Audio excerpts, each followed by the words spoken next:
घटस्फोट घेतल्यानंतर मुलीनं आपल्या माहेरी येऊन आईबरोबर मिळून मोठ्या सुनेला त्रास दिला. मात्र छोट्या सुनेने सासू आणि नणंदेला कसा धडा शिकवला त्याची या दोघींचीही कल्पनाही केली नव्हती. रविवारची सकाळ होती, पण नंदिनीसाठी हा दिवस इतर दिवसांप्रमाणेच होता. अगदी दिवसभर व्यस्त होती. रविवारची सकाळ होती, पण नंदिनी ही नेहमीप्रमाणे ती काम करत होती. स्वयंपाकघरात काम करता करता ती विचार करत होती, आज सगळ्यांना नाश्ता देऊन झाल्यावर थोडा वेळ माहेरी जाऊन यावं. कित्येक दिवस झाले आईबाबांना भेटून. तेवढ्यातच सुशांतच्या आवाजाने तिचे विचार भंग पावले. अगं नंदिनी, माझा टॉवेल कुठेही ठेवतेस? नंदिनीने एक दीर्घ श्वास घेतला आणि हसून उत्तर दिलं, अहो, जिथे तुमचे कपडे ठेवलेत तिथेच टॉवेल आहे, जरा लक्ष देऊन पहा. हो, कळलं. जरा नाश्ता लवकर तयार कर, नाहीतर उशीर होईल. नंदिनीने पटकन नाश्ता तयार करून डायनिंग टेबलवर ठेवला. तेवढ्यातच तिचे सासरे म्हणजेच प्रकाशराव खोलीतून बाहेर आले आणि त्यांनी आवाज दिला, सुनबाई, माझा चष्मा आणि न्यूजपेपर घेऊन ये, आणि चहा तयार असेल तर एक कप चहाही दे. हो बाबा, आत्ताच आणते, असं म्हणून नंदिनी स्वयंपाकघरात परत आली.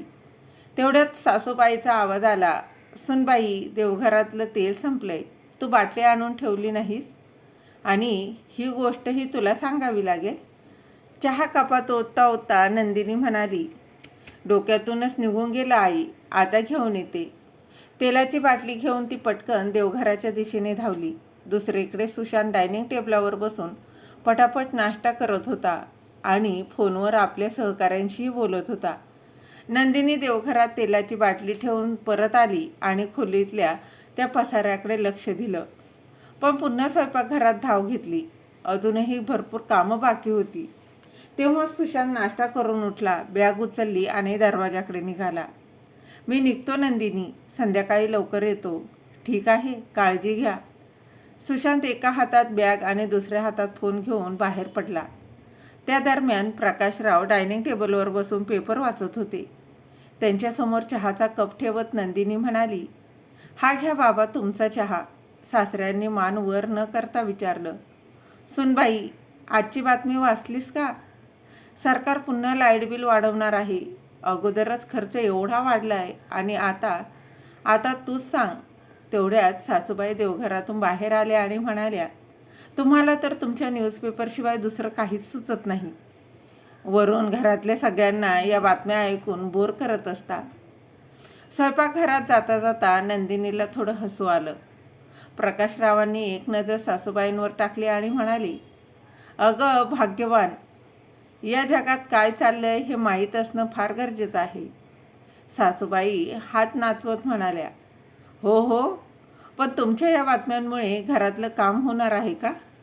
नंदिनी त्यांच्या अगदी गमतीशीर खट्याळ बोलण्याकडे लक्ष देत गुपचूप टेबलावर प्लेट ठेवू लागली. तेव्हा सासूबाई म्हणाल्या, नंदिनी, हे सगळं सोड. नाश्त्याला काय केलं आहेस? नंदिनी हसून म्हणाली, आई, पोहे केलेत आणि दुपारच्या जेवणासाठी डाळ भात करायला सांगते. सासूबाईंनी समाधानाने मान हलवली. नंदिनी जरा संकोचातच म्हणाली, आई, आज मला माहेरी जायचं आहे. खूप दिवस झाले आईबाबांना भेटून. निवेदिता ताईंच्या भुवया आता उंचवल्या. अगं, त्या दिवशीच तर भेटून आली होतीस. नंदिनी हसून म्हणाली, आई, त्या दिवसाला 2 महिने झाले आहेत. निवेदिता ताई काही बोलणार तोच प्रकाशरावांनी वर्तमानपत्राची घडी घालत म्हणाली, निवेदिता, का त्रास देतेस आहेस सुनबाईंना? जाऊ दे ना तिला. हे ऐकताच निवेदिता ताईंचा कटाक्ष नवऱ्यावर पडला. मग जड मनाने त्या म्हणाल्या, ठीक आहे, जा, आपण लवकर ये. नंदिनीच्या चेहऱ्यावर आनंद झळकू लागला. तिने पटकन सगळ्यांसाठी नाश्ता तयार केला आणि दुपारच्या जेवणाच्या तयारीला लागली. माहेरी जाण्याच्या आनंदात तिची पावलं जरा अधिकच चपळ झाली होती. तेवढ्यातच निवेदिता ताईंच्या फोनचा आवाज घुमला. हां दिव्या, बोल, कशी आहेस? दिव्या उत्साहात म्हणाली, आई, आम्ही आज घरी येतोय. वहिनींना सांग छान जेवण बनवायला.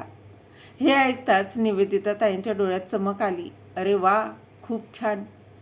वाट पाहते मी. फोन ठेवताच त्या नंदिनीला वळून म्हणाल्या, नंदिनी, पटकन दिव्याच्या आवडीचं जेवण तयार कर.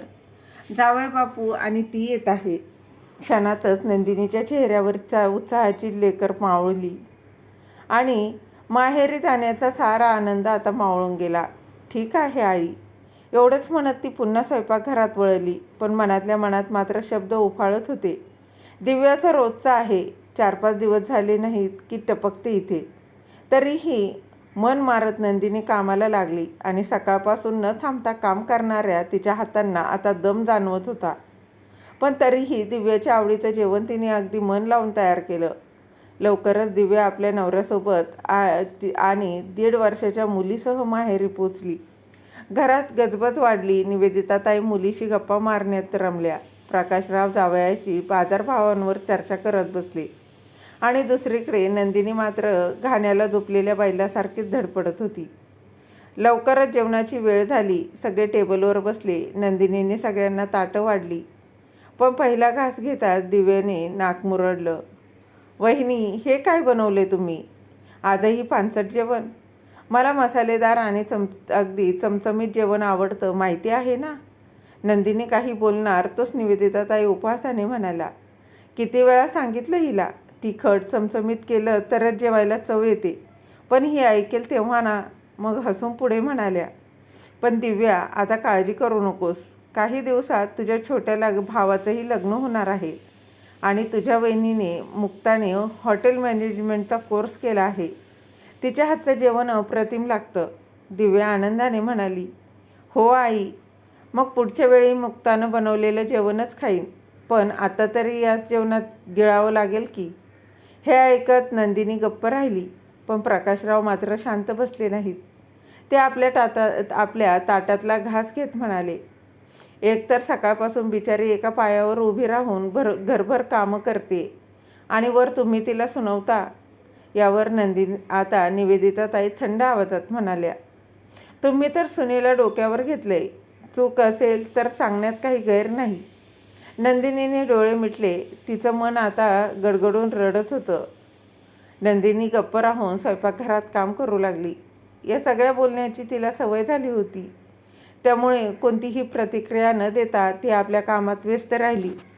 संध्याकाळ होत आली होती. भांडी घासत असताना नंदिनीने घड्याळाकडे पाहिलं तर दिव्या आली नसती तर कदाचित मी या क्षणी माझ्या माहेरी असते. आईच्या मांडीवर डोकं ठेवून थोडा विसावा तरी घेत असते. ती विचारातच होती. तेवढ्यात निवेदिताताईचा आवाज आला, सुनबाई, एक काम कर, रात्रीचं जेवण आत्ताच बनव. नंदिनीला डबा भरून देता येईल. बिचारी जाऊन कधी जेवणार बसणार. नंदिनी क्षणभर स्तब्ध झाली. दुपारी ज्या लोकांनी माझ्या जेवणात 100 उणिवा काढल्या तेच आता तेच जेवण डब्यात बांधून द्यायला सांगत आहेत. तिने काहीही न बोलता गॅस सुरू केला. कुकरमध्ये डाळ लावली आणि चपात्या करायला घेतल्या. दुपारची भाजी शिल्लक होती. सगळं व्यवस्थित बांधून ती थोड्याच वेळात डबा घेऊन बाहेर आली. नंदिनीला तिच्या नणंदेचं पुन्हा पुन्हा येणं अजिबात आवडत नव्हतं. सासूबाई मुलगी आली की तिच्या चारही बाजूला फिरू लागतात, तर सासरे जावयाबरोबर तासनतास गप्पा मारत असतात. या सगळ्या गडबडीत न थांबता काम करणारी एकमेव व्यक्ती म्हणजे नंदिनी. तिला हे ठाऊक होतं की जरा तिने यावर काही बोलण्याचा प्रयत्न केला तर सासूबाईंना अजिबात रुचणार नाही आणि घरात तमाशा उभा राहील. घराची एकुलती एक अशी सून असल्यामुळं सगळी जबाबदारी तिच्यावरच होती. सुशांतची नोकरी अशी होती की त्याला कायम बाहेर जावं लागायचं. तर अभिषेक हा हैदराबादला नोकरी करत होता. त्यामुळे घराची सगळी जबाबदारी ही नंदिनीवरच पडली होती. पण तिला एक आशा होती. किमान अभिषेकचा साखरपुडा झालेला होता आणि लवकरच त्याचंही लग्न होणार होतं. जेव्हा जाऊबाई या घरात येतील तेव्हा कदाचित कामाचं ओझं थोडंसं हलकं होईल. काही दिवस निघून गेले. आज नंदिनी घराची साफसफाई करत होती. घरात खूप पसारा होता. त्यामुळे तिने भाजी निवडायचं काम सासूबाईंना सांगितलं. निवेदिताताई भाजी निवडत बसल्या होत्या. तेवढ्यात त्यांचा मोबाईल वाजला. त्यांनी पटकन हात धुवून फोन उचलला. हं दिव्या बाळा, कशी आहेस? एकटीच आहेस? जावई बापू कुठे आहेत? ते का नाही आले? दुसऱ्या बाजूने दिव्या काहीतरी म्हणाली. ते ऐकून निवेदिताताईंच्या कपाळावर आठ्या उमटल्या. अगं पण त्यांच्याशी भांडायची काय गरज? असं विचार न करता कोण घर सोडून येतं का? त्यांचा आवाज थोडा मोठा झाला. आता त्या काळजीत पडल्या होत्या. त्यांनी पटकन सुशांतला आवाज दिला. सुशांत, ए सुशांत, दिव्या बसस्टँडवर आली आहे, तू तिला घेऊन ये. सुशांत खोलीतून बाहेर आला आणि आश्चर्याने म्हणाला, पण आई, ती एकटीच आली? भाऊजी का नाही आले? निवेदिताताईंनी फोन कट केला. एक दीर्घ श्वास घेतला आणि म्हणाल्या, माहीत नाही, या मुलीचं काय होणार, कदाचित नवऱ्याशी भांडून आली आहे. तू आधी जाऊन तिला घेऊन ये, उरलेलं नंतर बघू. सुशांत गाडीची चावी घेऊन घरातून बाहेर पडला आणि तिला समजलं होतं की आता घरातलं वातावरण बदलणार आहे. थोड्याच वेळात गाडीचा हॉर्न ऐकू आला. सुशांत, दिव्या आणि तिच्या मुलीला घेऊन घरी आला. दिव्याच्या चेहऱ्यावर राग अगदी स्पष्ट दिसत होता, पण त्याच वेळी माहेरी आल्याचं समाधानही होतं. निवेदिताताई मुलीला पाहताच म्हणाल्या, आलीस तू? आधी आत ये, किती टेन्शनमध्ये दिसते आहेस. प्रकाशरावांनी गंभीर आवाजात विचारलं. दिव्या, असं काय झालं, तू अचानक का आलीस? दिव्या रागाने म्हणाली, माझं कोणीही ऐकत नाही. केव्हापासून सांगत होते की मला काही दिवस माहेरी जायचं आहे, पण प्रत्येक वेळी त्यांच्या आईच्या तब्येतीचं निमित्त करून मला थांबवत असतात. फक्त स्वतःच्या आईचंच ऐकतात, दुसरं कुणाचंच नाही. आणि याच गोष्टीवरून आज सकाळी भांडण झालं आणि रागाच्या भरात मी माझ्या मुलीला घेऊन निघून आले. थोड्याच दिवसात त्यांची अक्कल अगदी ठिकाणावर येईल. प्रकाशरावांनी दीर्घश्वास घेत म्हणाले, दिव्या, हे बरोबर नाही. तू स्वतः एका मुलीची आई आहेस, तुला समजुतीने वागायला हवं. प्रत्येक छोट्या छोट्या गोष्टींवरून घर सोडून येणं हे योग्य नाही. पण दिव्या चिडून म्हणाली, बाबा, तुम्हाला टेन्शन घेण्याची गरज नाही. माझं लग्न झालं आहे, ते गुलाम होण्यासाठी नाही. मला जेव्हा वाटेल तेव्हा मी माहेरी येईन. आणि तसंही ते लोक मला माहेरी राहू देत नाहीत. आता भांडण झालंय तर कमीत कमी 1 महिना तरी मी इथेच राहणार आहे. प्रकाशराव काही बोलणार होते, तेवढ्यात निवेदिताताईंनी त्यांचं बोलणं अडकतच म्हटलं, तुम्ही या सगळ्यात लक्ष घालू नका. आता दिव्या आली आहे तर तिला काही दिवस शांतपणे राहू द्या. जावई बापूंचा राग निघून गेला की आपोआप तिला घेऊन जातील. आणि तसंही मुलीशिवाय त्यांचं मन लागणार आहे का? नाही ना. मग त्या नंदिनीकडे पाहून म्हणाल्या, नंदिनी, दिव्याची बॅग आत ठेव गं आणि तिच्यासाठी काहीतरी खायला घेऊन ये. बिचारीने सकाळपासून काहीही खाल्लं नसेल. नंदिनीने मान खाली घालून हो म्हटलं. असं म्हणत बॅग उचलली आणि आत गेली. गप्पच राहून तिने स्वयंपाकघरात जाऊन 1 ग्लास पाणी भरलं आणि दिव्याच्या समोर ठेवलं. दिव्याने तोंड पाडून पाण्याचा ग्लास उचलला. तोच निवेदिताताई तिला म्हणाल्या, नंदिनी, फक्त पाणी घेऊन आलीस, तुला चहा बनवायला येत नाही का? बिचारी एवढ्या दुरून आली आहे, थकली असेल. नंदिनी काहीही उत्तर न देता पुन्हा स्वयंपाकघराकडे वळली. तिने गॅस पेटवला, चहा बनवायला ठेवला आणि मग तिथे स्टूलवर बसून डोकं तिनं पकडलं. मनात विचार सुरू झाले, हे देवा, काय करू मी? या मुलीला कंटाळून गेले आहे. भांडण त्यांच्या घरी होतं आणि त्रास मात्र मला होतो. बघावं तेव्हा माहेरी निघून येते. घरातल्या सगळ्यांना हे माहीत नसेल, पण माझ्या डोक्याला ताप होतो. तेवढ्यात बाहेरून पुन्हा आवाज आला, सुनबाई, अजून चहा झाला नाही का? नंदिनी पटकन उठली, चहा कपात ओतला आणि बाहेर आली. चहा देत ती म्हणाली, हा घ्या ताई, हा चहा. दिव्याने एक घोट घेतला, पण तिच्या चेहऱ्यावर काही समाधान नव्हतंच.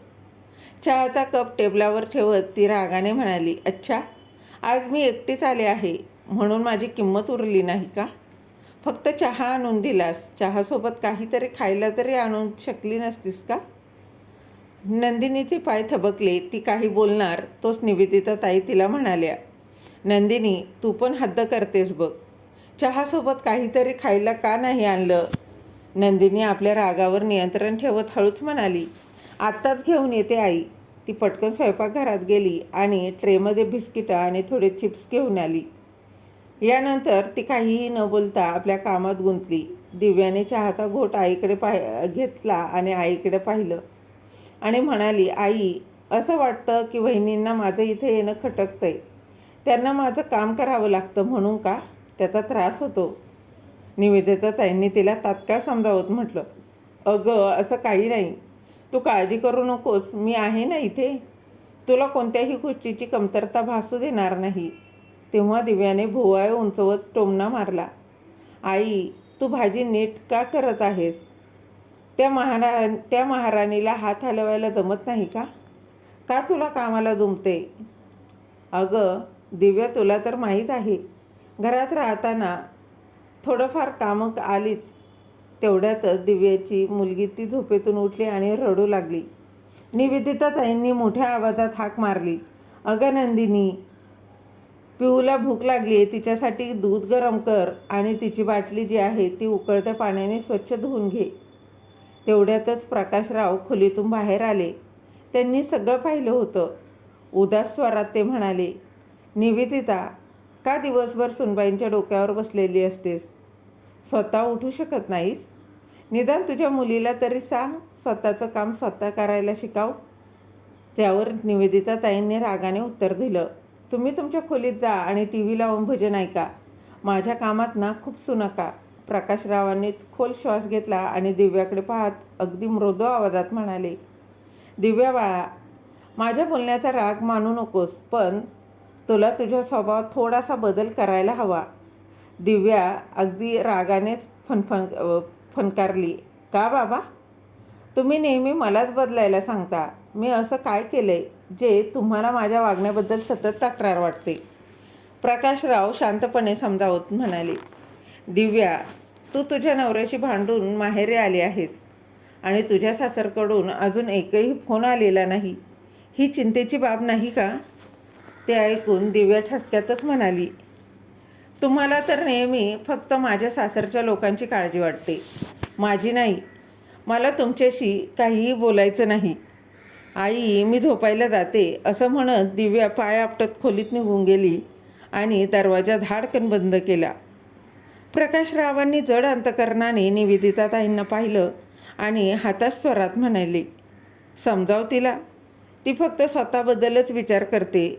लग्न हा लहान मुलांचा खेळ नाही आणि प्रत्येक गोष्टीवर रुसून माहेरी येणं तेही योग्य नाही. तुम्ही पण ना प्रत्येक गोष्टीवर लेक्चर द्यायला सुरू करता. मुलगी माहेरी आली आहे, तिला थोडा आराम करू द्या, सगळं सुरळीत होईल. निवेदिता ताईंनी थंडपणे उत्तर दिलं. प्रकाशरावांनी नाराज होऊन मान हलवली आणि परत त्यांच्या खोलीत ते निघून गेले. काही दिवस असेच निघून गेले. नंदिनी रोजप्रमाणे आपल्या जबाबदाऱ्यांमध्ये व्यस्त होती, तर दिव्या कोणतीही काळजी न करता आरामात वागत होती. एके दिवशी नंदिनी आपलं काम करत होती. तेवढ्यातच तिचा फोन वाजला.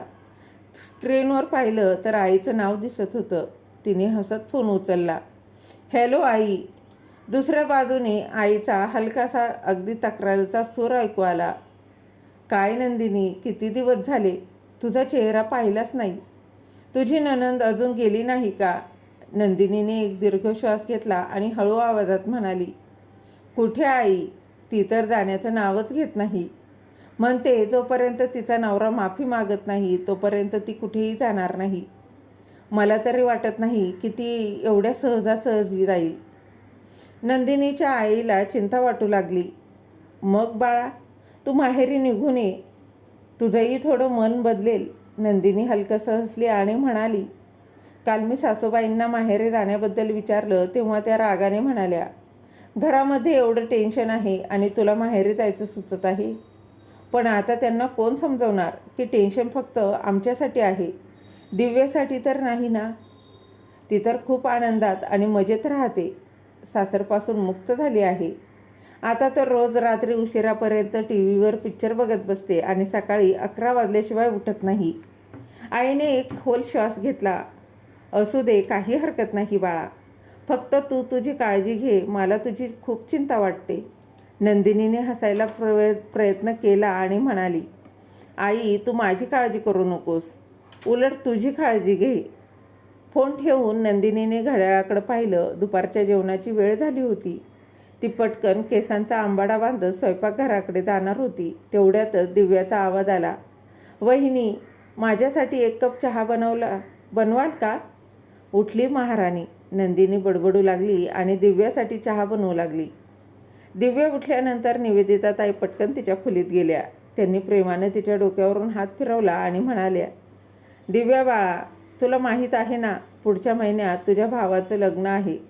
अभिषेकचं लग्न आहे आणि तू इथे अगदी भांडून माहेरी येऊन राहिली आहेस. मग आम्ही तुझ्या सासरी कोणत्या तोंडाने लग्नपत्रिका द्यायला जाऊ? दिव्या उशीला टेकून बसली आणि बेजबाबदारपणे म्हणाली, जाण्याची काय गरज आहे? कुरिअरने लग्नपत्रिका पाठवा आणि फोनवर बोलून घ्या. आले तर ठीक, नाही आले तर त्यांची मर्जी. निवेदिताताई अस्वस्थ झाल्या आणि म्हणाल्या, दिव्या, असं नसतं ग. नातं जपावं लागतं. जर तुझ्या सासरच्या लोकांनी लग्नाला यायचं टाळलं तर लोक काय म्हणतील? निवेदिताताईंचं बोलणं पूर्ण होण्याआधीच दिव्या चिडून म्हणाली, आई, हा विषय इथेच बंद कर बरं. मला यावर कोणताही वाद घालायचा नाही. महिना झाला मी इथे येऊन, पण त्यांनी एकदाही फोन केला नाही. मला नाही वाटत की त्यांना माझी काही पर्वा आहे म्हणून. तेवढ्यातच नंदिनी चहा घेऊन आली. तिला मायलेकींच्या बोलण्यातला तणाव जाणवला, पण काहीही न बोलता तिने चहाचा ट्रे टेबलावर ठेवला. निवेदिताताईंनी एक नजर नंदिनीवर टाकली आणि मग विषय बदलत म्हणाल्या, दिव्या, हा चहा पी आणि मग नाश्ता कर. नंदिनी एक क्षण तिथेच थांबली आणि मग गपचूप तिथून निघून गेली. नंदिनी खोलीतून गेल्यावर दिव्याने चहाचा एक घोट घेतला आणि तिरसटपणे म्हणाली, आई, एक गोष्ट सांगू का? तुझी सून अगदीच जास्त मॉडर्न झाली आहे. बघ ना, हल्ली ती डोक्यावर पदरसुद्धा घेत नाही. निवेदिताताईंनी दीर्घ श्वास घेतला आणि अगदी तिरस्कार मिश्रित आवाजात म्हणाल्या, काय करू, तुझ्या बाबांनी तिला जरा जास्तच मोकळीक दिली आहे. नेहमी तिचीच बाजू घेत असतात. दरवाजाच्या बाहेर उभी असलेली नंदिनी हे सगळं ऐकत होती. तिचं मन एका अनामिक वेदनेने भरून आलं. दिव्याचं बोलणं ऐकून तिला वाटलं की आत्ताच जाऊन तिला सांगावं. दिवसभर स्वयंपाकघरातील गरम वातावरण आणि घामाने निथळणारी अवस्था, अशा परिस्थितीत डोक्यावर पदर घेणं किती कठीण असतं. पण तिने स्वतःला रोखलं. मी काही बोलले तर मला चुकीचं ठरवलं जाईल, असा विचार करत तिने आपल्या मनाला समजावलं आणि नेहमीप्रमाणे शांतपणे कामाला लागली. रात्री सुशांत घरी आला तेव्हा नंदिनीने त्याच्याशी बोलण्याचा निर्णय घेतला. सुशांतने बॅग ठेवताच नंदिनी त्याच्यासमोर जाऊन उभी राहिली. काय झालं नंदिनी, तू एवढी तणावात का दिसतेस? सुशांतने तिला विचारलं. नंदिनीने एक क्षणही न घालवता बोलायला सुरुवात केली. तुमची बहीण दिवसभर माझ्यावर हुकूम गाजवत असते. तिच्यासाठी मी माणूस नाही तर एक मोलकरीण आहे. मी सगळं एवढं करते तरीही ती आईचे कान भरते. मला नेहमी चुकीचं ठरवण्याचा प्रयत्नही करत असते. सुशांतने एक दीर्घ श्वास घेतला आणि वैतागून म्हणाला, अगं, पुन्हा तेच का? सुशांतच्या बेजबाबदार उत्तराने नंदिनीचा संताप अजूनच वाढला. ती थोडा मोठ्या आवाजात म्हणाली, मीही माणूस आहे, माझीही किंमत आहे. आता माझ्या सहनशक्तीचा अंत झाला आहे. एकतर तुम्ही ताईला समजवा, नाही तर आईशी बोला, पण आता मी हे सहन करू शकत नाही. सुशांत काही क्षण विचारात पडला आणि मग तिच्या खांद्यावर हात ठेवत म्हणाला, नंदिनी, तू काळजी करू नकोस. अभिषेकच्या लग्नाला दिव्याच्या सासरची लोक आले की मी स्वतः तिला समजेल. सुशांतचं बोलणं ऐकून नंदिनी आता शांत झाली. दिवस निघून गेले आणि अखेर अभिषेकच्या लग्नाचा दिवस उजाडला. घरात सगळीकडे आनंदी वातावरण होतं. पाहुण्यांची वर्दळ सुरू झाली.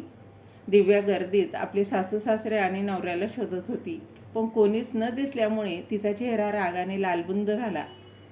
शेवटी निवेदिता ताईंनाही चिंता वाटू लागली. त्या प्रकाशरावांना म्हणाल्या, तुम्ही त्यांच्याशी बोललात होतात ना, मग ते का नाही आले? प्रकाशरावांनी थंड श्वास घेतला आणि शांतपणे उत्तर दिलं, आपण बोलवलं किंवा नाही बोलवलं याने काही फरक पडत नाही. निवेदिता, जिच्यामुळे आपलं त्या लोकांशी नातं होतं, तीच जर त्यांच्यासोबत राहत नसेल तर ते लग्नाला येऊन तरी काय करणार? यानंतर दिव्याने ठरवलं की ती या बंधनामध्ये आणखी राहू शकत नाही. तिने वकिलांना फोन करून घटस्फोटाचे पेपर तयार करण्यास सांगितले. अभिषेकच्या लग्नाच्या सगळ्या विधी संपल्या.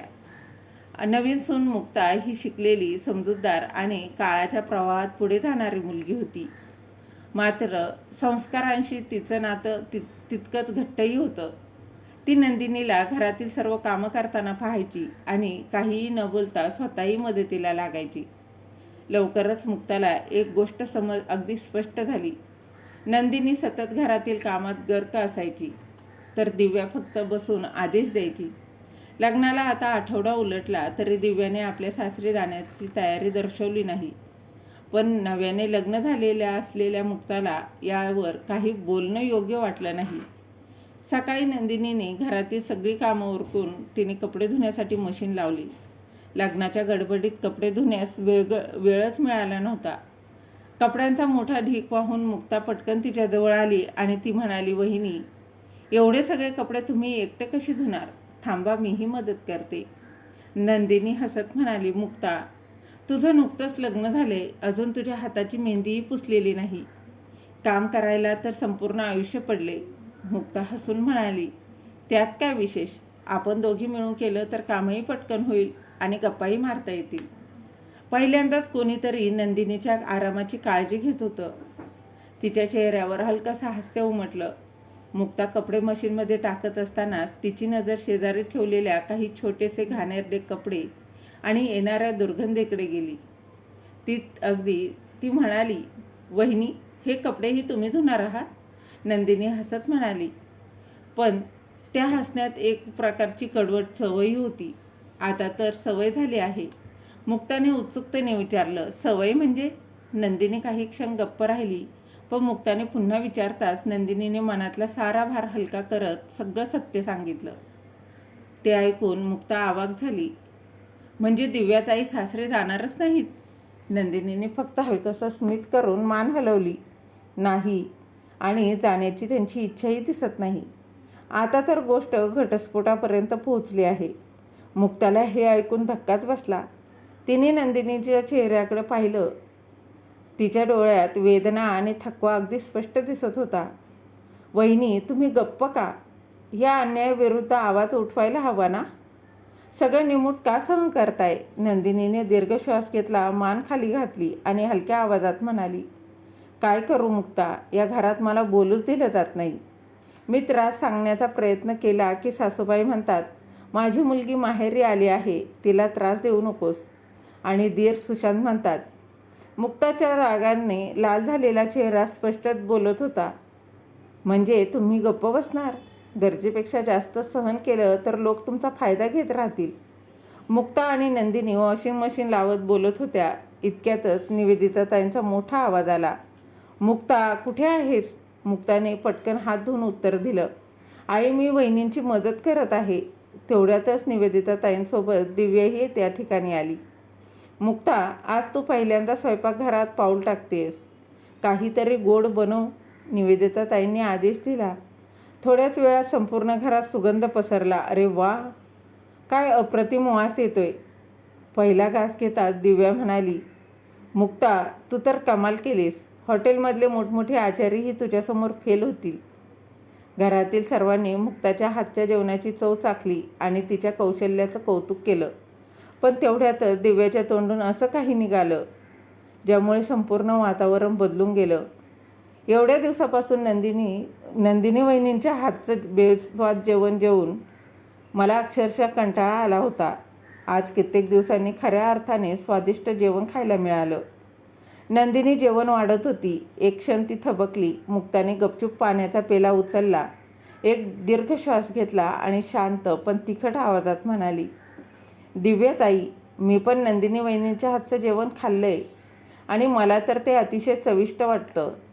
दिव्या आणि निवेदिताताईंनी एकमेकींकडे पाहिलं. त्या काही बोलणार तोच मुक्ता दुसरा तीर मारत म्हणाली, ताई, जर तुम्हाला नंदिनी वहिनींच्या हातचं जेवण आवडत नसेल तर तुम्ही स्वतः का नाही बनवत? दिव्या आणि निवेदिताताईंना काहीच सुचेना. त्यांचे चेहरे पांढरे पडले.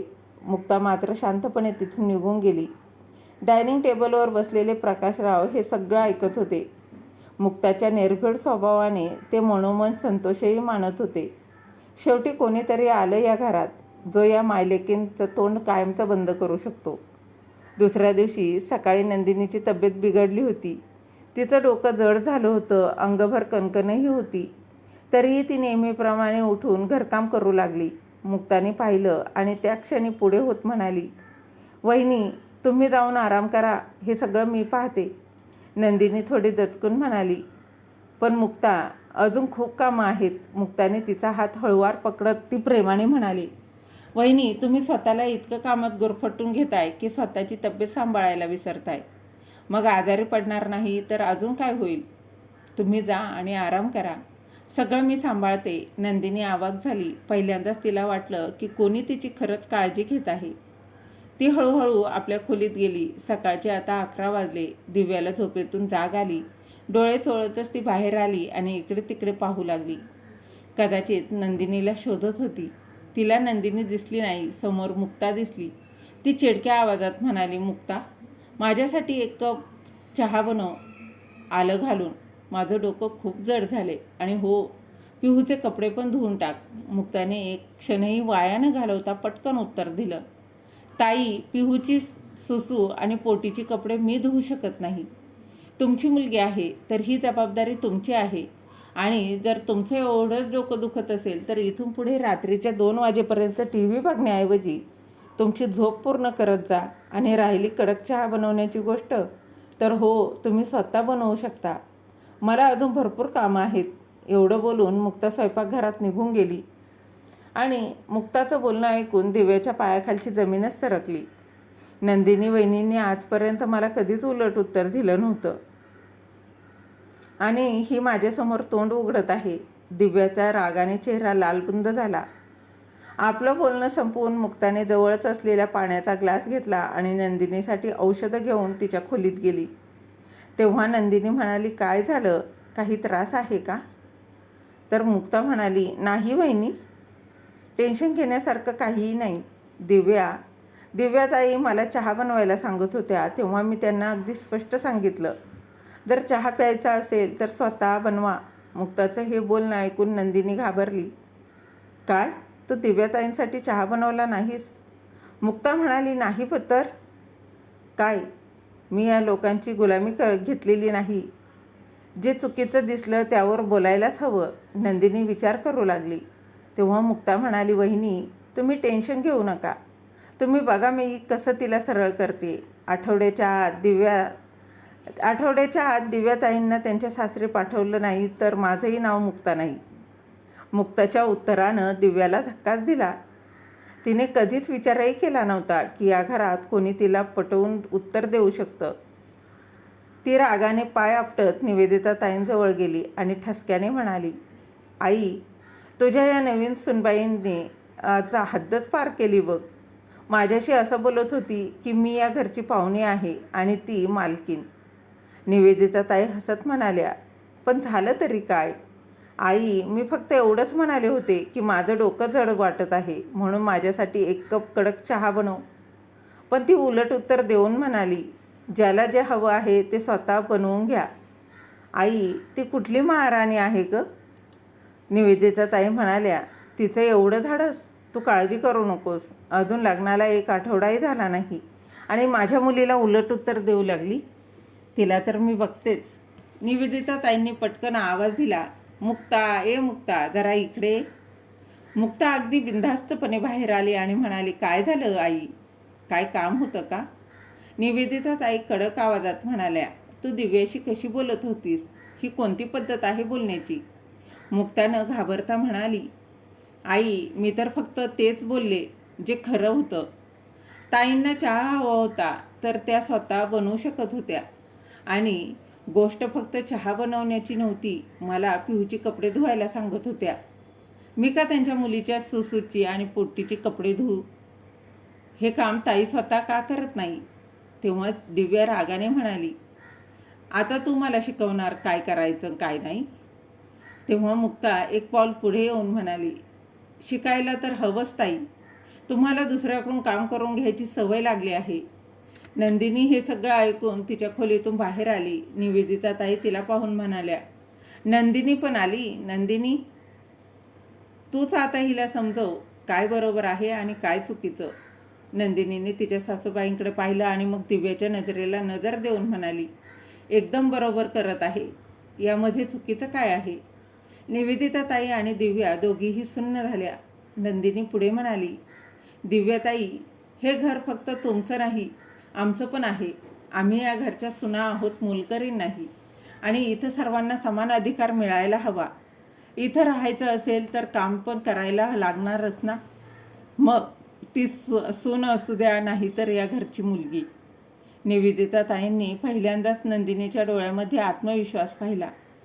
तेवढ्यातच मुक्ता म्हणाली, आई, दिव्याताई घटस्फोट घेऊन माहेरी राहण्याचा विचार करत असतील तर आनंदाने घेऊ शकतात घटस्फोट, पण त्यानंतर तुम्ही माझ्याकडून आणि नंदिनी वहिनीकडून अशी कोणतीही अपेक्षा ठेवू नका. एवढं बोलून दोघीही खोलीतून बाहेर आल्या आणि स्वतःच्या समोर आपल्या सुनेला असं बोलताना पाहून निवेदिता ताई हक्कीबुक्की उभ्या राहिल्या. तेवढ्यात दिव्या म्हणाली, बघितलंस आई, कसं उलट बोलून निघून गेल्या त्या, तेही तुझ्यासमोर. तेव्हा निवेदिता ताई म्हणाल्या, आजपर्यंत या घरामध्ये कोणीही माझ्यासमोर मोठ्या आवाजात बोलायचीही धाडस केलं नाही, पण आज फक्त तुझ्यामुळे आणि दोन्ही सुना मला ऐकून निघून गेल्या. हे सगळं ऐकून दिव्याच्या डोळ्यामध्ये आग आता उफाळून आली. क्रोधाच्या ज्वाला अचानक अश्रूंमध्ये आता बदलल्या होत्या. प्रकाशराव जे गुपचूप हे सगळं बघत होते ते म्हणाले, दिव्या बाळा, तुझ्या वहिनींनी काहीही चूक नाही. तुला स्वतःला विचार करायला हवा.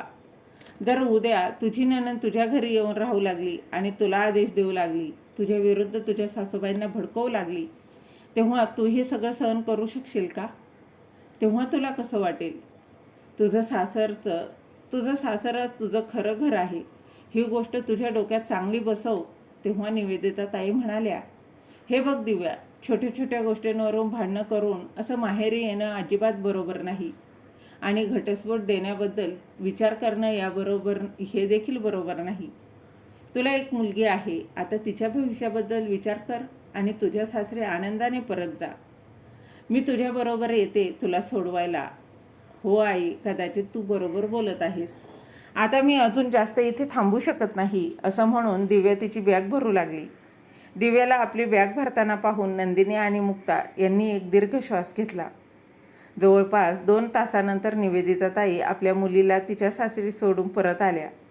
तेव्हा प्रकाशराव म्हणाले, निवेदिता, आज तू दिव्याला समजावून तिला तिच्या सासरी पाठवून खूप समजूतदारपणाचं काम केलं, पण जर हे काम तू त्याच दिवशी केलं असतंस तर त्या ज्या दिवशी जी भांडणं करून आली होती तर ही गोष्ट इथपर्यंत पोचलीच नसती.